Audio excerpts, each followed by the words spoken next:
जब श्री बद्रीनाथ भगवान विश्राम करते हैं, पट जब बंद होते हैं, तो मेरे नारायण के हृदय से बाहर जो लक्ष्मी जी का मंदिर है, वहाँ से लक्ष्मी जी को लाकर हृदय से लगाया जाता है और भगवान को एक कम्मल पूरा घी में उसको लपेट कर, पूरे घृत में उसको लगाकर, गौ माता के घृत में उसको लगाकर नारायण को भगवान शिव का स्मरण कर कर लपेटा जाता है। भगवान नारायण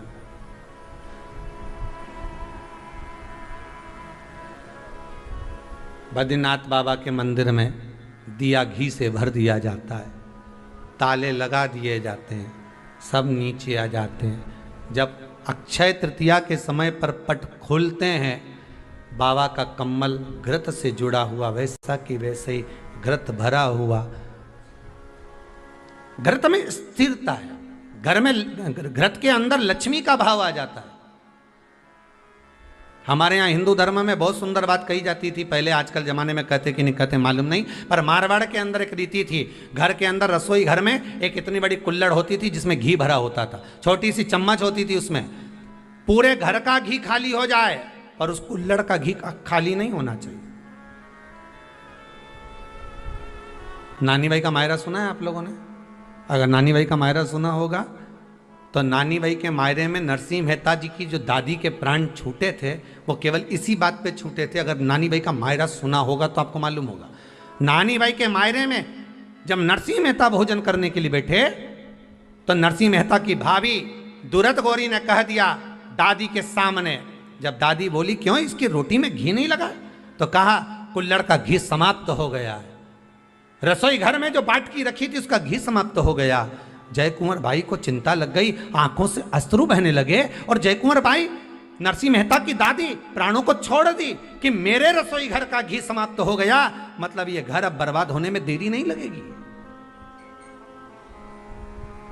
नानी भाई का मायरा कहता है दादी के प्राण छूट गए थे, नैनों से नीर बह रहा था, केवल जरा सा संवाद। शास्त्र कहता है घर के रसोई घर में जिस बाटकी से आप रोटी पर घी लगाते हो उसकी बाटकी में भले आधा चम्मच घी पड़ा पर पड़े रहना चाहिए। क्यों? वो लक्ष्मी को घटने नहीं देता। जिस दिन बाटकी मंज जाए, साफ हो जाए, उस दिन उसी दिन उसको धोकर पोंछ कर वापस भर देना चाहिए। अगर बाटकी गंदी हो गई तो आप धो पोछो, मना नहीं है, पर उसको धोने पोंछने से पहले एक कटोरी में घी भर दो, चम्मच रख दो। पर रसोई घर में बाटकी में घी होना चाहिए और उसमें आप डालते रहो और लगाते रहो, रोटी में चलेगा, पर बाटकी का घी समाप्त नहीं होना चाहिए, कुल्हड़ का घी समाप्त नहीं होना चाहिए। वो बरकत है, वो भंडार है, वो संपदा है हमारी। घृत वैभव देता है, घृत वैभव प्रदान करता है,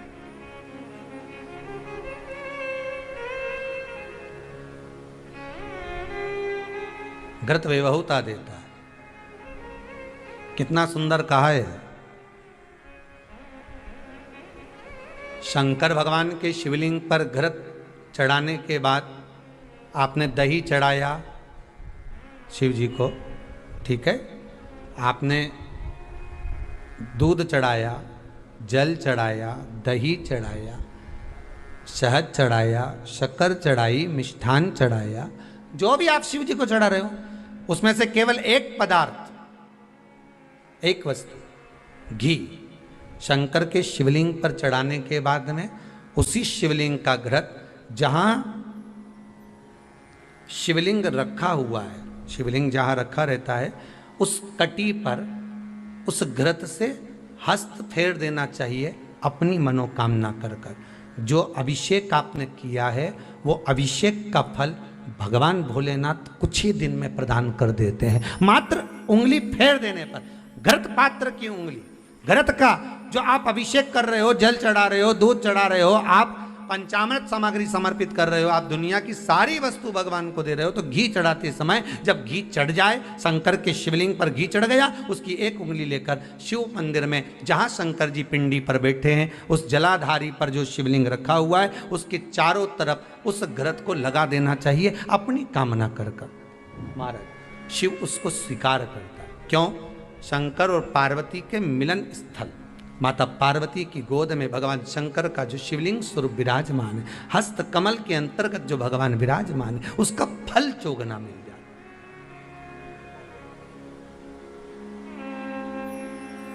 शक्तिपीठ नाम सुना है? अरे बोलो तो, जितने लोग कथा सुन रहे, शक्तिपीठ नाम सुना है? शक्तिपीठ का मतलब क्या होता है?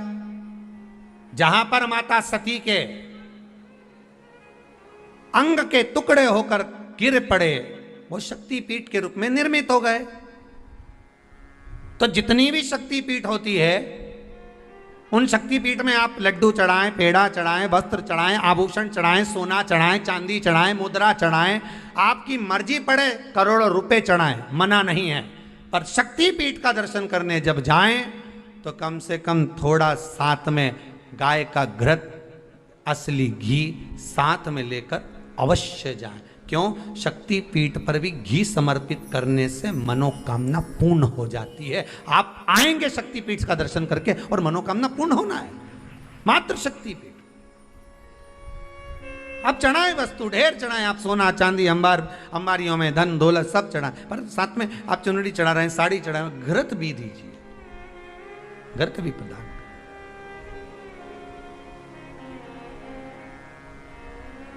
घृत का दान मूल है। धर्म पत्नी से संतान नहीं, औलाद नहीं, बड़े दुखी है, बड़े दुखी।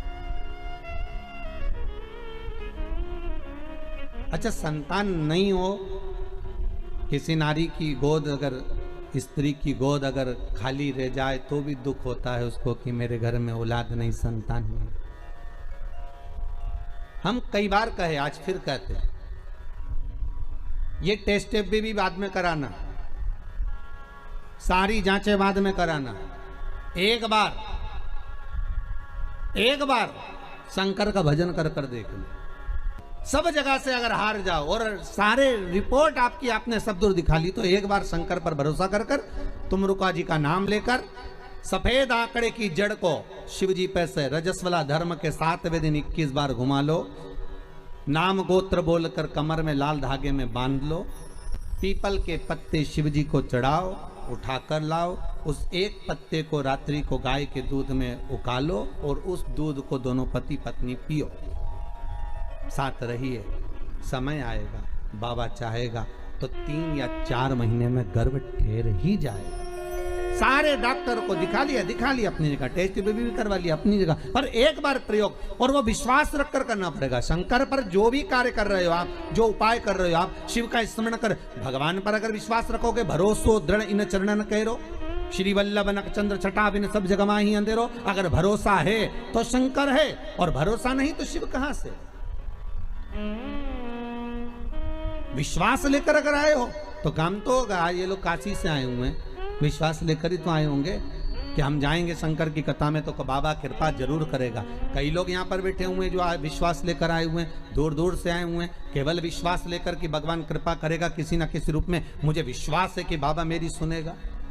और फिर कहता हूं, कथा में अगर आपने मन लगा लिया, भले टीवी चैनल के माध्यम से श्रवण कर रहे हो, भले मोबाइल के माध्यम से श्रवण कर रहे हो, भले पंडाल में सुन रहे हो, बाबा से अगर दिल से आपने अगर कह दिया तो 3 महीना बहुत होता है सब कामना पूरी होने के लिए। मेरा बाबा आपको कुछ ना कुछ दे ही देता है, बस आपकी रुचि के अनुसार सुख प्रदान कर ही देता है। आप उस पर विश्वास, भरोसा, भटकना नहीं है हमको, मार्ग से विचलित नहीं होना। कहती है घंटी का नाद, उसको भगवान के लिए बजाते हो कि भगवान तुम भोजन करो, भगवान तुम जा, नहीं। शिव महापुराण की कथा कहती है घंटी का नाद इसलिए करा जाता है कि अपनी बुद्धि को, अपने चित्त को केंद्रित करो भगवान के चरणों की ओर। और जितने घर में सदस्य हैं, घंटी की आवाज को सुनकर अपने विवेक को ये केंद्रित कर लें कि मेरे घर में मेरा लड्डू गोपाल, मेरे घर में मेरा ठाकुर, मेरे घर में मेरा राम, मेरे घर में मेरा दत्त, मेरे घर में मेरा हरि विठल, मेरे घर में मेरा विश्वनाथ, मेरे घर में मेरा सोमनाथ बैठा हुआ। अपनी बुद्धि को केंद्रित करना, अपने विवेक को केंद्रित करना, अपने चित्त को केंद्रित करना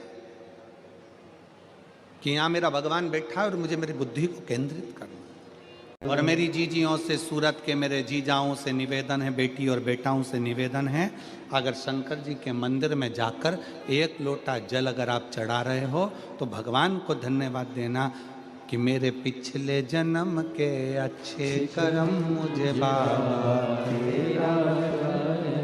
कोई पूर्व का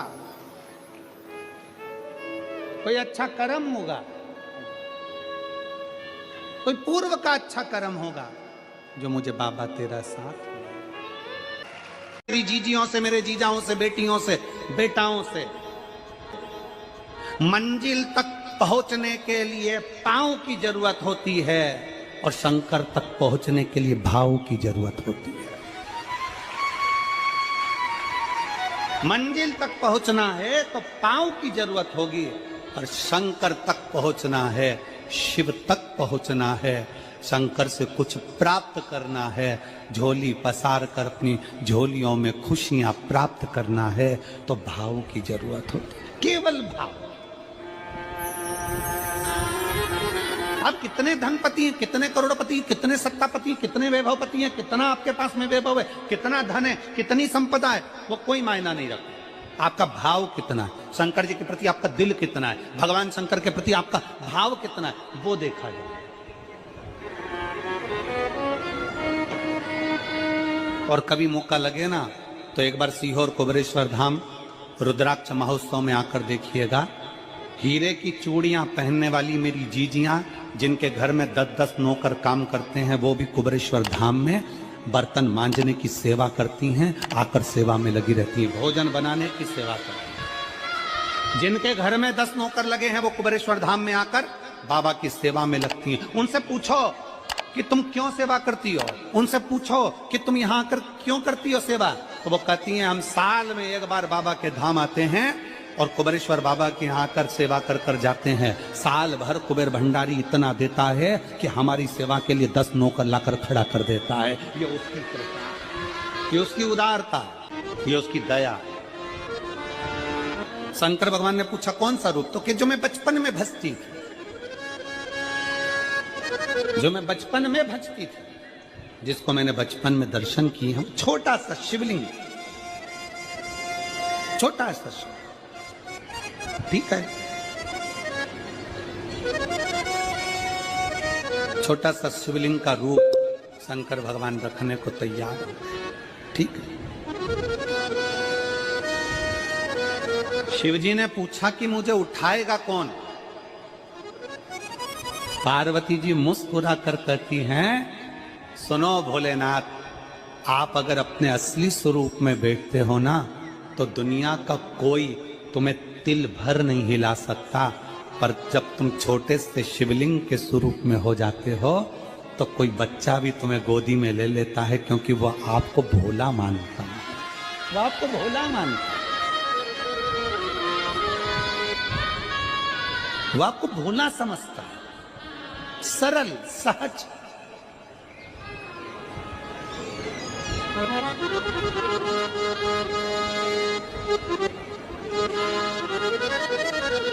बहुत बड़ा दर्शन का फल है। शंकर भगवान की मूर्ति से दर्शन करने से ज्यादा बड़ा दर्शन का फल है शिवलिंग का दर्शन करना। स्वप्न में शंकर भगवान की मूर्ति को देखना, जटाजूट बांधे हुए शंकर जी को देखने से बड़ा फल है शंकर के शिवलिंग का स्वप्न में दर्शन करना। अगर सपने में किसी को शंकर का शिवलिंग दिखता है, सपने में कोई अपने घर से पानी चढ़ाने शंकर को जा रहा है, मैं लोटा भर के जल चढ़ा रही हूं, सपने में दिख रहा। और कई कई ऐसे भी होते हैं जिनको सपने में दिखने की जगह वो सपने में चल भी देती है।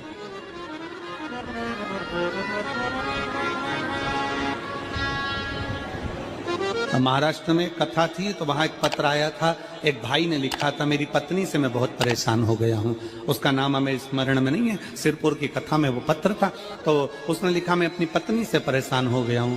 तो उससे हमने एकांत में बुलाकर पूछा भाई ऐसा क्या हो गया, बता तू क्या हुआ। उसका फोन नंबर था, उसको फोन लगवाया, पूछा क्यों परेशान हो गया। उसने कहा मेरी पत्नी रात को चिल्लाती है, बोल बम का नारा है बाबा एक सहारा। कभी कभी सपने में बैठकर चिल्लाती रहती है, ऐसे बैठ जाएगी और चिल्लाएगी श्री शिवाय नमस्तुभ्यं, श्री शिवाय नमस्तुभ्यं। और तो और यहाँ तक तो चल जाता है गुरुजी, पर इससे आगे नहीं चल पाता है। हमने पूछा इससे आगे क्या? नींद में रसोई घर में जाना चाहिए, बाजू में बोतल रख के सोती है ना पानी पीने की, वही बोतल उठ के मेरे को शंकर जी समझ के उंडेल देती है। दिक्कत ही आ गई। नजदीक तक यहां तक भी चल जाएगा कि श्री शिवाय नमस्तुभ्यं जप है, और ये भी चल जाएगा कि बोल बम का नारा है और बाबा है, पर ये नहीं चलेगा कि वो पानी की बोतल ठंड में मेरे ऊपर डाल दे उंडेल की। ये हमने कहा तू कल अपनी धर्म पत्नी को लेकर आना। उसकी पत्नी आई, आंखों से उसके नीर बह रहा था, जल, आंखों से जल बह रहा था। जैसे आज गाड़ी चलाकर लेकर आने वाले जो भाई थे, अब कमल जी आपने किसको भेजा था हमें नहीं मालूम, जो गाड़ी चलाकर आज लेकर आए थे हमको लेकर, उनकी आंखों में जल भरा हुआ था। वो कह रहे थे जब पहले गुड़ियारी में कथा थी, सबसे आखिरी में बैठकर कथा सुनी थी, एक विनती करी थी बाबा से कि बाबा बस ऐसा कर देना। दूसरी कथा मैंने रायपुर के पास में जब हुई अमलेश्वर में, तब कथा के मध्य में बीच पंडाल में बीच में बैठकर सुनी थी। फिर वहां भी बाबा से एक विनती करी थी, और आज मेरे बाबा ने ऐसी कृपा कर दी कि आपके नजदीक में बैठकर गाड़ी चलाकर यहाँ तक पहुंचा।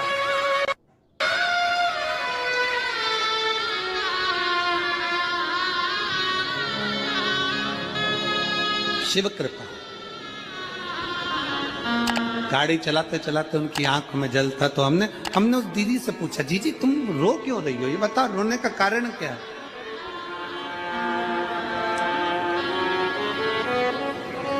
कहने लगी गुरुजी आपका इतनी नजदीक से दर्शन हो गया। हमने कहा जी एक बात सुन, आज बड़ी प्रसन्नता से कहते हैं कि किसी गुरु का दर्शन जब होता है तो आंखों से नीर बहता है। भगवान से प्रार्थना करना कि एक बार उसका दर्शन हो जाए तो हमारी जिंदगी उसकी हो जाए, उसका दीदार। कितनी आतुरता थी मेरे राम जी की।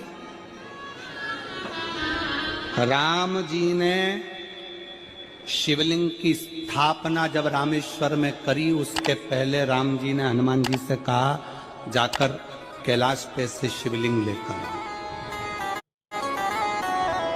रामचरितमानस का स्मरण करिएगा, जाओ कैलाश पर से शिवलिंग लेकर आओ, मुझे यहाँ पर पूजन करना है। राम जी ने हनुमान को शिवलिंग लेने भेज दिया। रामेश्वर धाम में राम जी इंतजार कर रहे थे, तभी हनुमान जी तो गए थे शिवलिंग लेने के लिए, और मां जानकी ने शिवलिंग का निर्माण कर दिया। राम जी ने शिवलिंग का निर्माण कर दिया, जानकी जी ने शिवलिंग का निर्माण कर दिया। मतलब शिव जी को प्राप्त करने के लिए क्षण की भी देरी नहीं करना चाहिए। तुरंत हनुमान जी शिवलिंग लेकर आए, हनुमान जी की आंख में जल। हनुमान जी बोले प्रभु, हनुमान जी बोले नाथ मेरे को शिवलिंग लेने भेजा था और मैं शिवलिंग लेकर आया, उससे पहले आपने रामेश्वर धाम की स्थापना कर दी। अब मेरे शिवलिंग का क्या होगा जो मैं लेकर आया? राम जी मुस्कुराकर बोले, रे हनुमान, शंकर के शिवलिंग के पूजन में तो देरी करना ही नहीं चाहिए। जैसा बन जाए वैसा बना लो, जैसी पूजन हो जाए वैसी कर लो, जैसी आराधना हो जाए वैसी कर लो। तो मेरे शिवलिंग का क्या होगा? राम जी ने कहा चिंता मत करो हनुमान, इस शिवलिंग को मैं ले जाकर स्थापित करता हूँ। एक शिवलिंग हनुमान जी महाराज का स्थापित करा, एक शिवलिंग सीता जी के हाथ का राम जी ने स्थापित करा। जो सीता जी के हाथ का स्थापित करा वो रामेश्वर शिवलिंग हुआ, और जो हनुमान जी के हाथ का स्थापित किया वो हनुमतेश्वर शिवलिंग हुआ, जो आज भी रामेश्वर में विराजमान। भगवान राम जी ने कहा, सुनो हनुमान, जो रामेश्वर का दर्शन करने के लिए आएगा, रामेश्वर बाबा पर जल चढ़ाएगा, गंगोत्री से जल लेकर यहाँ पहुंचेगा, और गंगा जल जब वो रामेश्वर भगवान को चढ़ाएगा, रामेश्वर भगवान को चढ़ाया हुआ बड़े भाव से थोड़ा सा जल जब तक वो हनुमतेश्वर को नहीं चढ़ाएगा, तब तक उसके 12 ज्योतिर्लिंग की यात्रा पूर्ण नहीं होगी। हनुमतेश्वर ज्योतिर्लिंग पर भी शिवलिंग का रूप धारण करे शंकर जी विराजमान। भगवान के स्वरूप से बड़ा शिवलिंग, और जितना पूजन का मौका मिल जाए, कोई कह दे ना, हमसे कोई कह दे किसी के यहाँ जाओ और कोई कह दे कि गुरुजी हमारे घर के मंदिर का दर्शन करिए, सबसे बड़ी खुशी हमारे जीवन की। ऐसा लगता है अंदर फुलझड़ियां फूट गई, उसमें भगवान शंकर का दर्शन होगा, उसमें लाडले ठाकुर का दर्शन होगा, उसमें उनकी कुल देवी का दर्शन होगा, उसमें देवता का दर्शन होगा। परिवार से मिलेंगे बाद में, पहले मिलो अंदर विराजमान शिव से। कई बच्चे गले में रुद्राक्ष पहने रहते हैं ना, कई बच्चे, कई बेटियां, कई माताएं अपने गले में रुद्राक्ष पहनी रहती हैं, कई मेरे भाई अपने गले में रुद्राक्ष पहने रहते हैं। और बच्चे के गले में जब रुद्राक्ष का दर्शन होता है तो ऐसा लगता है कि शंकर इसके साथ कदम से कदम मिलाकर चल रहा है। पहले हम उस रुद्राक्ष को नमन करते हैं। जिसके गले में रुद्राक्ष होता है पहले हम उसको नमन करते हैं, क्योंकि उसके गले में शंकर स्वयं विराजमान है, शिव उसके साथ चल रहा है। में शंकर स्वयं विराजमान है, शिव उसके साथ चल रहा।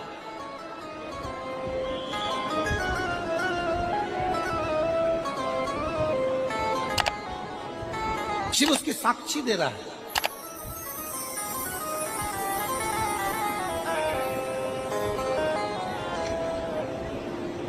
शंकर कृपा करने वाला दयालु दातार, उसकी उदारता, उसकी करुणा।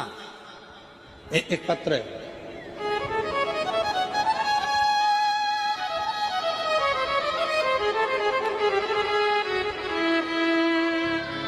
मेरा नाम जानकी देवी, पति श्री बुधराम। शिव के अधीन होकर, शिव के अधीन, शिव की शरणागति ग्रहण करता,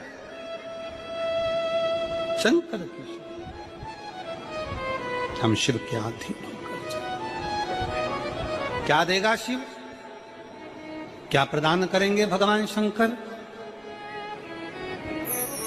मेरी जीजियों, मेरे जीजाओं, मेरी माताओं, मेरे भाई, मेरे बहनों, मेरी बेटी और बेटाओं, जो ये तुम्हारे पास में आकर कोई टॉफी बांट देता है, तुम्हारे पास आकर कोई पानी बांट देता है, तुम्हारे पास आकर कोई बिस्कुट बांट देता है, बाहर जाते जाते कोई खिचड़ी बांट रहा है, कोई चावल बांट रहा है, कोई सांबर बांट रहा है, कोई पूड़ी बांट रहा है, कोई सब्जी बांट रहा है, उस व्यक्ति का नंबर भी लेकर रखो और पूछना कि 3 महीने में तूने जो रायपुर में किसी का मुंह झूठा कराया था, तेरे को 3 महीने में बाबा ने दुगना चौगना दिया कि नहीं दिया। उससे पूछना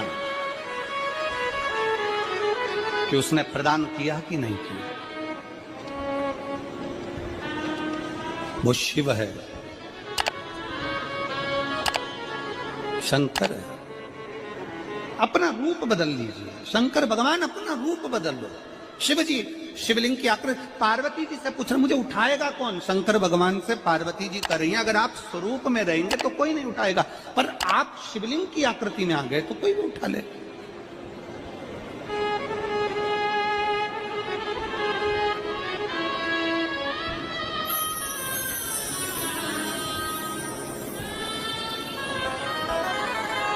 अपने बाप के घर, अपने पिता के घर, अपने पिता के घर, अपने बाबुल के घर, अपने पिता के घर, अपने बाप के घर जब भी जाते हैं, एक दिल लेकर, एक भाव लेकर जाते।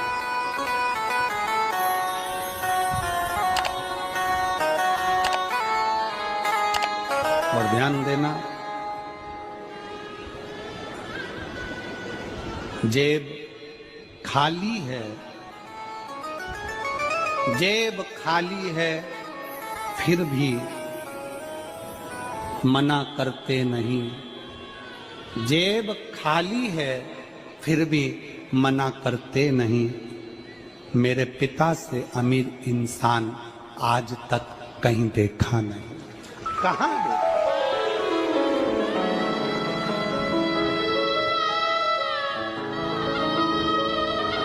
में पानी है, वो धीरे धीरे डॉक्टर बोल रहा है सूख जाएगा। अब डरने का विषय नहीं है। शिव तत्व कहीं समस्या खड़ी हो जाए, कहीं बहुत विकट समस्या है और कोई हल ना मिल रहा हो, तब जिस शिव मंदिर में आप आराधना करने जाते हो, पूजन करने जाते हो, अर्चना करने जाते हो, उस शिव मंदिर के पास में कहीं बेलपत्री का वृक्ष ढूंढो और उस बेलपत्री के वृक्ष के नीचे केवल आप जाकर एक मूंग का दाना या एक चावल, वहीं पर जो कंकर पड़ा हो उसी कंकर को शिव मानकर आप समर्पित कर कर लोटा भर के जल समर्पित कर दो। आपको ये नहीं कि माला पकड़ के बैठना, आपको ये नहीं कि मंत्र का जाप करना, आपको ये नहीं है कि आप कोई मंदिर में जाकर बैठ जाओ। आपने जल चढ़ा दिया, शिव से डायरेक्ट जाकर कह दिया कि मेरी ये समस्या बड़ी विकट है।